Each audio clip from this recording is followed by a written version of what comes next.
When we allow our children to fail, then we're giving them more opportunities to learn. So one of the reasons that I'm working on growing this piece for myself is because I want to allow my children to fail. I want to allow them to experience the world fully. I don't want to hinder or shelter their experiences, but I do want to provide the opportunities to use the tools that we are giving them, so that way they can learn how to function in their environment. Welcome to Heart Parents. Let's connect with our kids and learn together. I'm Carrie. I was a former teacher and speech therapist. I'm also a parent of 2 spirited, gifted, highly sensitive kids.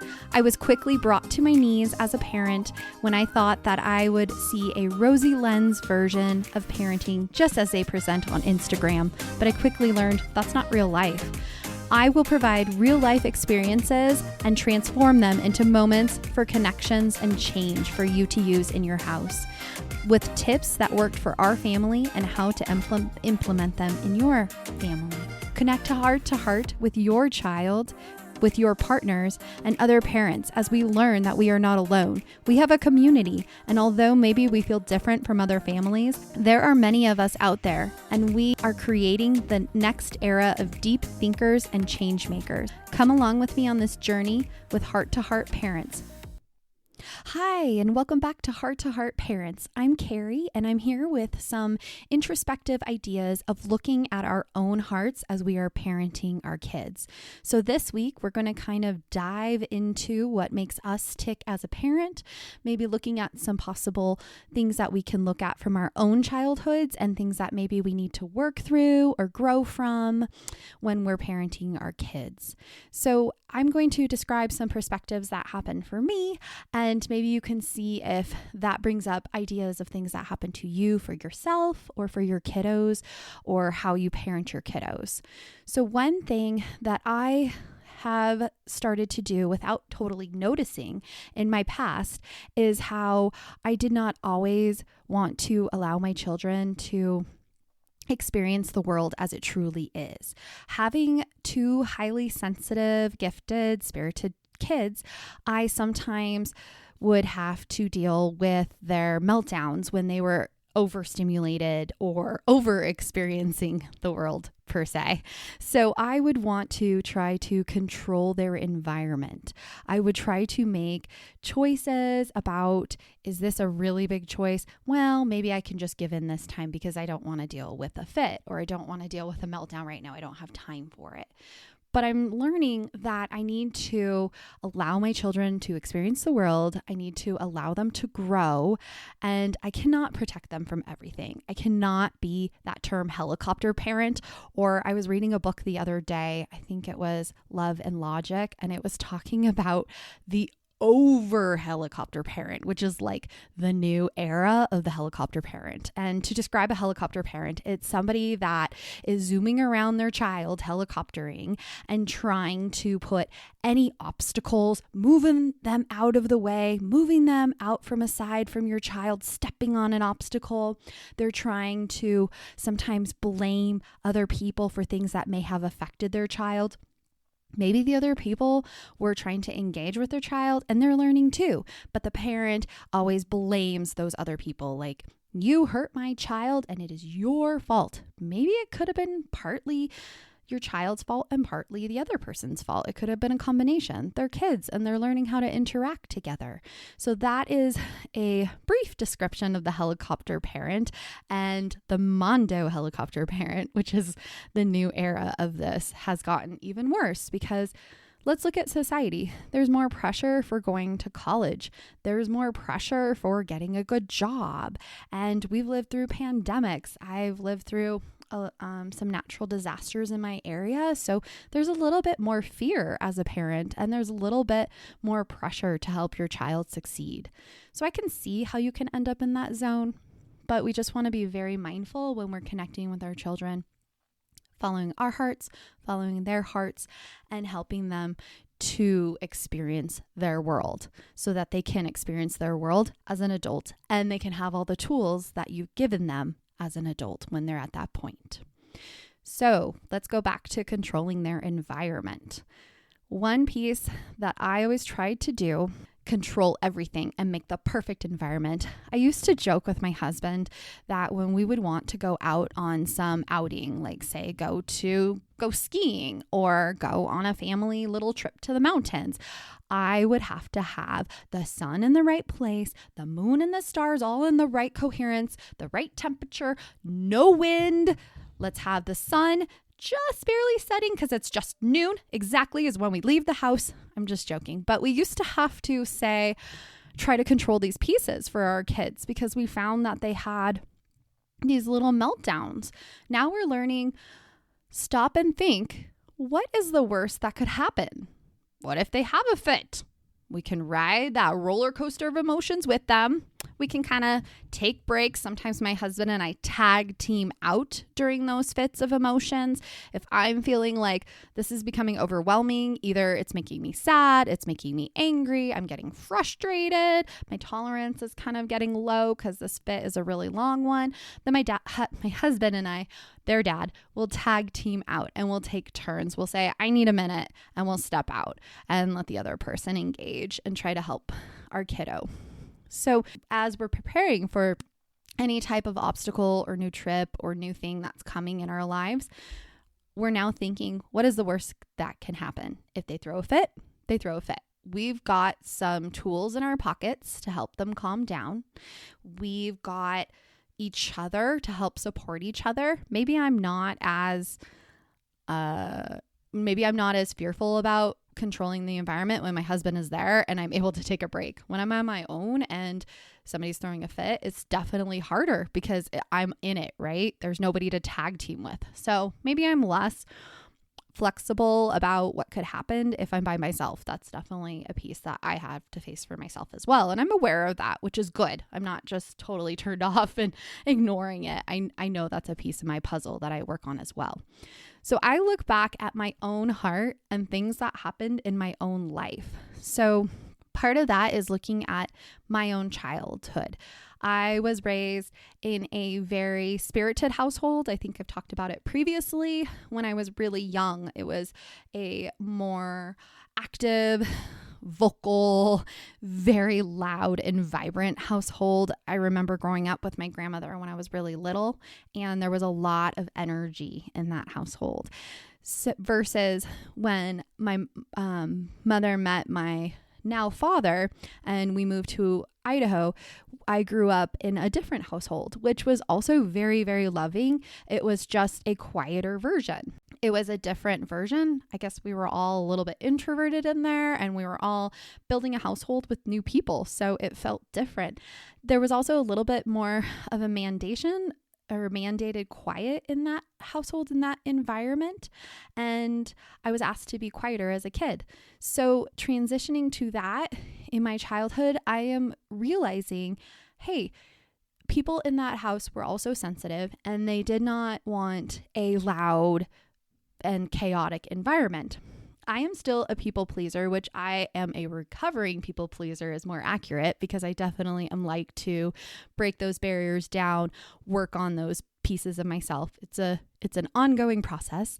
But as I look back, I think, I'm a people pleaser. And now as a mom, it is still instilled inside of me about chaos and ruckus being too much in a household. And it feels unsettling. Like, is somebody going to get upset that there's so much chaos in my household? If my child is throwing a fit, sometimes it works on my nerves and I get upset.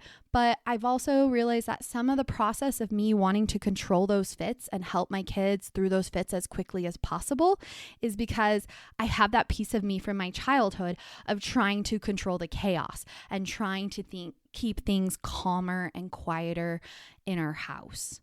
So if you were like me, maybe you grew up in a setting like mine, maybe there's pieces of your personal history that help you, or maybe it helps you, maybe it challenges you, maybe you're parenting a certain way. There might be a reason that, for instance, for me, it looked like the house always needed to be a controlled, quiet, and calm setting. So one of the ways that I am working through that for myself a therapy technique that a counselor had recommended to me a long time ago. And I realized, hey, that really helps. It settles. It's great. So I'm going to try that. I picture myself as a little child in that moment of being told to quiet down. I remember a specific time, or it might have been a couple of times, when I came up to a person in my house, one of my parents, and I was so excited. Like I had the best story. Oh my gosh. And I, just like my kids being passionate, I say passionate and spirited. I was also a very passionate and spirited child when I was little. And I came up jumping and bouncing and vibrating like, I got to tell you this story. It's so exciting. And I remember people saying, I'm right here. You don't have to yell. Calm yourself down. So I look at that little version of myself and I visualize my grown-up self, I visualize a perfect version of myself now as a mature adult, a mom who understands, like, I see you.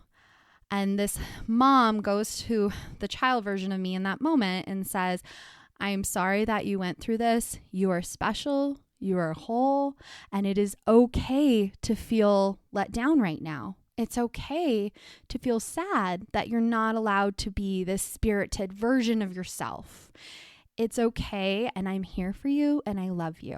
Allowing yourself to have that moment and validating those feelings that I had as a child, it really helped me. So I challenge you, or I support you in trying to think of something that maybe happened in your childhood that you can work on.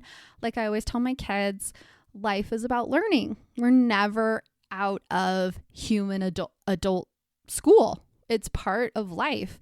I mean, there are people that probably stop learning, but that's not me. That's not my husband. That's not my grandmother, who I loved and was a mentor for me for years. She was passionate about learning. That's what kept her going when she was 92 years old. And she would talk about the latest politics. She would talk about what she's reading in the news. She would talk. It was great. It was amazing. And that's what kept her mind going, was always learning. So I tell my kids, I love that you have this passion for learning because it will always help you. It's great. It's wonderful to continue to grow. When we allow our children to fail, then we're giving them more opportunities to learn. So one of the reasons that I'm working on growing this piece for myself is because I want to allow my children to fail. I want to allow them to experience the world fully. I don't want to hinder or shelter their experiences. But I do want to provide the opportunities to use the tools that we are giving them, so that way they can learn how to function in their environment. A lot of those tools for my husband and I look like sensory pieces. Even if your kid doesn't have a specific label, I feel like all kids can use these sensory movement breaks. That's why we're establishing these movement breaks, these yoga pieces in our everyday traditional classrooms. We're learning how much it benefits their systems. We can't learn unless we feel safe, unless we feel happy and supported as children. So some of the sensory things that we love to do with our kids, we're learning to judge in the moment of their fits. Does this fit look like it needs a sensory break? Does this fit look like, oh, they're over the top of needing a sensory break and they just need to sit? I'm still here. I still hear them. I'm with them. They know that I'm here. I did not leave them alone. And I tell them, when you feel ready, I'm here for you. I'm not leaving, but I'm giving you a minute of space because I can tell your body needs that space. The other version, when they're in more of a yellow zone, they're not in that red top of the hill, the head flips around and they are not in a good place. When they're in that kind of quirky, maybe angry, maybe sassy, those yellow zones, that's when we can introduce more of the sensory pieces. A lot of OTs have helped me to learn, and counselors too. We learn a lot of those support systems, such as maybe your kiddo likes to write. Maybe your kiddo likes to do Legos or build or do something with their hands and movement. Maybe your kiddo needs gross motor movement. That looks like a trampoline dance party, even just jumping on the trampoline, or a hopper ball time. My kids love the hopper ball. It's that ball that looks like a yoga ball with a handle, and they sit and they jump up and down on it. Sometimes I turn on some music. I try to judge. Do we need Zen music this time? Do we need some loud, boisterous music to just like get out those emotions? One that really works well with my 5-year-old is a pillow fight. We already know in our house we have a rule. We don't hit in the face. We don't hit super hard. It's just gentle pillow fights, which help to regulate their system. So we do the pillow fights. We also kind of like allow them to fall on the bed gently, a gentle, to get that compression on their body that helps them to reset their system. I'm going into some of these because you may already have these. Sorry if you already have them in your pocket, but I feel like oversharing is awesome because you guys might have ideas that I haven't thought of as well, which I would love some ideas. If you ever have ideas, I can share my email in the notes and you guys can send me ideas too, because knowledge is power, man and woman. Also, another thing, when we are getting that pressure in the bottom of our feet, it helps them to reset their body. So that's why we say trampolines, the hopper ball helps. There was one other one I was thinking of. Oh, when they're laying on their back and you throw a pillow and they kick the pillow up towards you again, they love to do that. My children actually ask for that at the end of the day when we do our 5 minutes of special playtime. So my husband has my son, I have my daughter, and then we swap and we each get one kiddo for 5 minutes. They always love to ask for the kicking pillow one, which is so hilarious. I don't know why that always comes up, but they love it and they're giggling. They're so happy. Tug of war is another one. Sometimes when we're doing the pillow fights, we start with a pillow fight, we turn it into a tug of war over the pillow. That heavy lifting and pulling can help to ground the body and reset. So those are kind of a tangent of ideas of how we can reset the system if we do have a fit. And also when they're calm again, we talk through those emotions. We talk through, is there a fear that is causing this? Maybe you don't want to take a bath because why? Let's work through it. What are you afraid of? What's going to happen? Are you afraid of the water getting in your eyes? Are you afraid of not getting to do your special quiet time? Maybe you get a little bit of TV time after your bath. And if you take your bath, maybe you're worried you'll miss out on that time before dinner. So there are pieces that we like to reflect on and work through together. We definitely don't do that when they're in the red zone because as we talked about that reptilian brain, it comes from the Whole Brain Child book that I love, Dan Siegel. That reptilian brain, when they are in that zone, or sometimes I call it monkey mind for the yellow zone, but I feel like the red zone is really the reptilian brain. They're not in that moment able to use words kindly. They're not able to adjust their patterns of talking about what's going on. So let's not worry about that until they're calm and they're back in their green zone. That's when we can reflect. One other piece of the reflection is that we don't want to make them feel bad about what happened. My kids are people pleasers. Not surprised because that tends to happen in my family. I know a lot of family members, including myself, that are people pleasers. And so my kids, when we discuss, that was a big fit. I'm so sorry that happened. Are you feeling okay? I don't want to be saying, you said some really mean things. It really hurt my heart. I can't believe you said that. You are a bad kid. Something like that is going to really hurt their hearts. They are feeling out of control. I think of it for my kids as I started to think of it as almost like a little nervous breakdown moment or a little anxiety attack in that moment. I'm not labeling it as that, but I'm saying that's how I think about it for them in their child version is they are out of control. They are not able to control. It's not a behavioral issue for them. It's I cannot control this because everything is so intense in my world right now. So that's a big piece of the puzzle that I went on a big tangent. I'm sorry about that tangent, but I hope it's helpful to you. So I wanted to go back to when we are helping to choose to guide our children and how to understand their world. When we are not trying to protect them from the entire environment, we're trying to choose our moments on when we set up the perfect world. Oh, actually, let me go back. So when we set up a perfect world for them, do you think that they are able to be challenged? Do you think they're going to, if we set up a perfect world now as a child, they're not going to be able to understand, how do I work through this when I'm 22? When somebody offers me something I shouldn't be doing, how am I going to work through this? When this exam, I didn't get the grade that I thought I was going to get on it, how's that going to work out? So it's these moments in their childhood that is making them a better human when they're an adult and giving them the tools of how to work through it. There was actually a soccer game once where somebody didn't win, but people were saying that they did win. And my husband and I decided in that moment that we were going to tell my son that they did in fact lose. And to us, it felt like, nope, he needs to know. He needs to know that he lost this time. And it is important. That's a huge life lesson, is learning how to lose. Because let me tell you, sports is not my jam. Skiing, I love downhill skiing. That was my jam. I loved it. But I didn't always win, and it was okay. Did I stop skiing?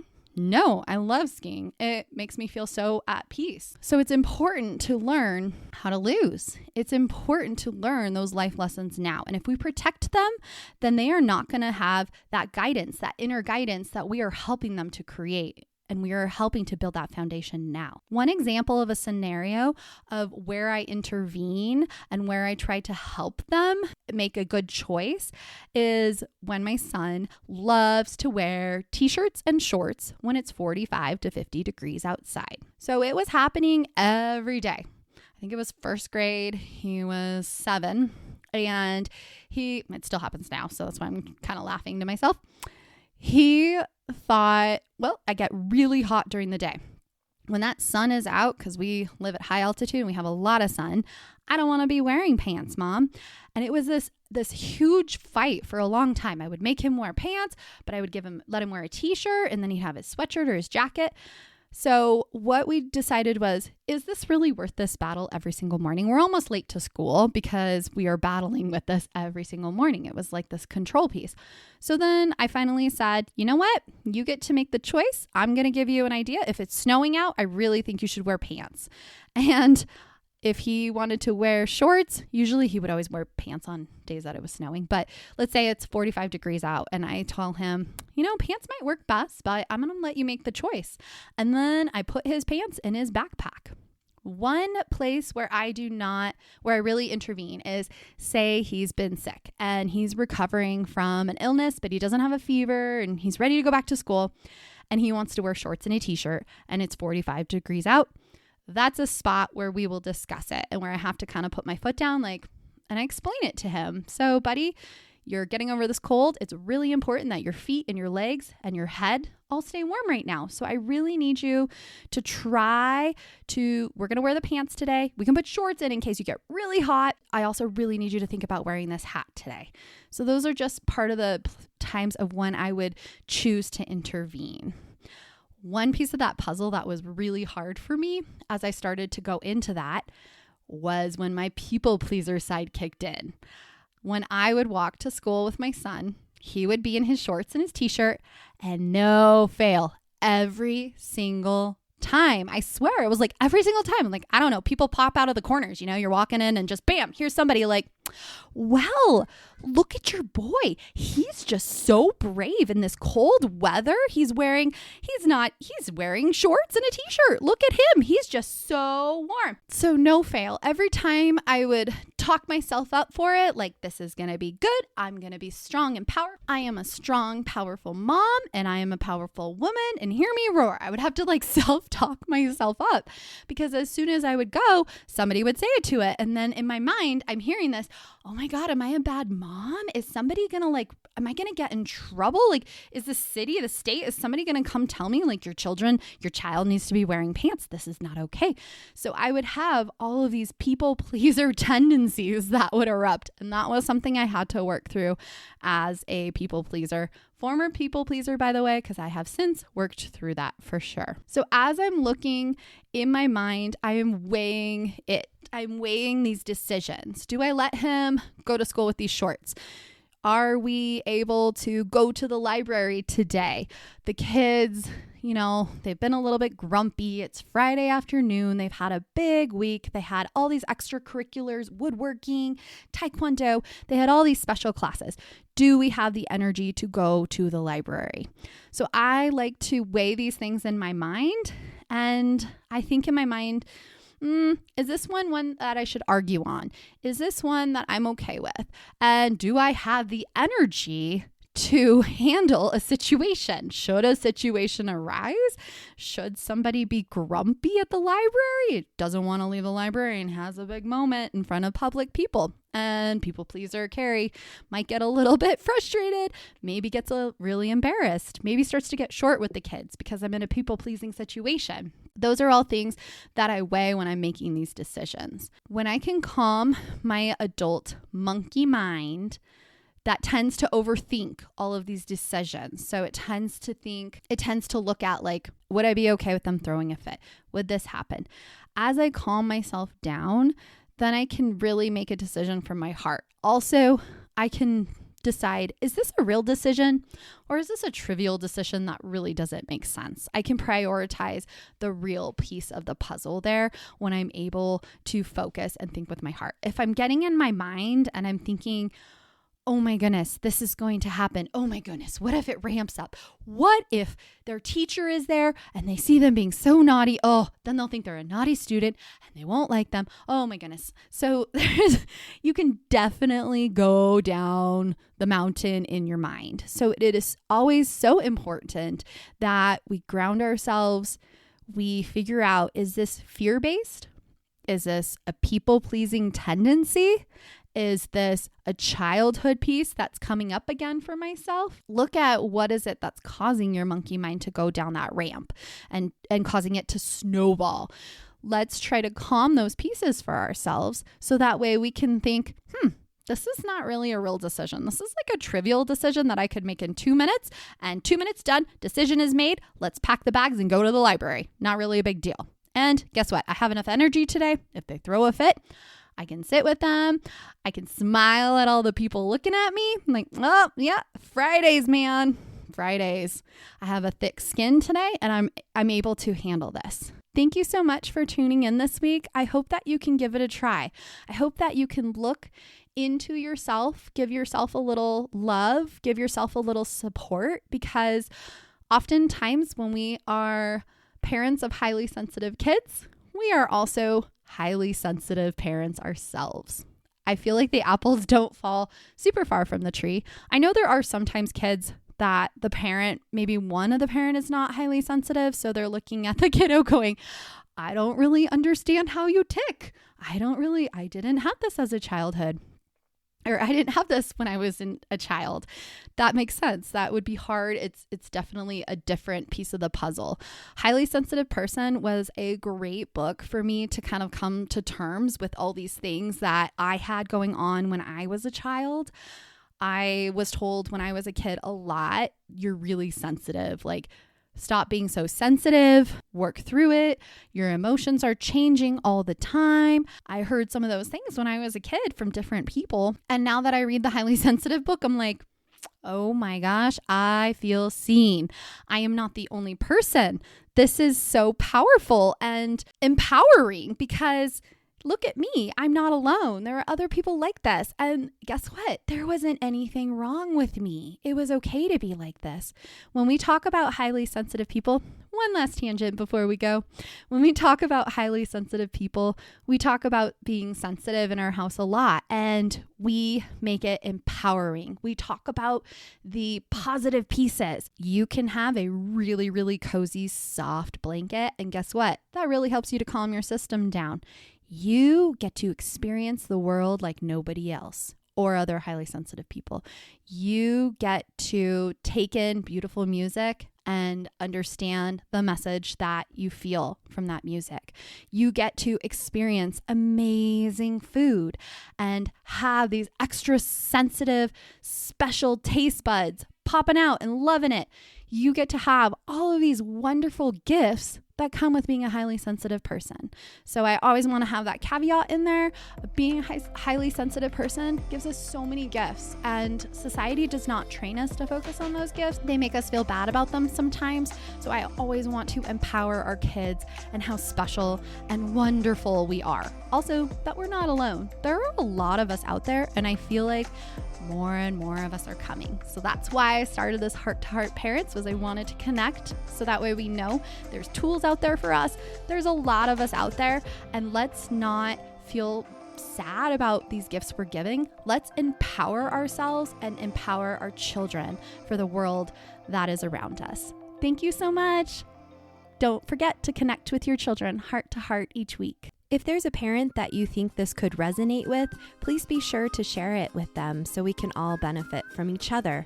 Follow Heart to Heart Parents Podcast on Instagram for daily fun ideas and tips. Happy week!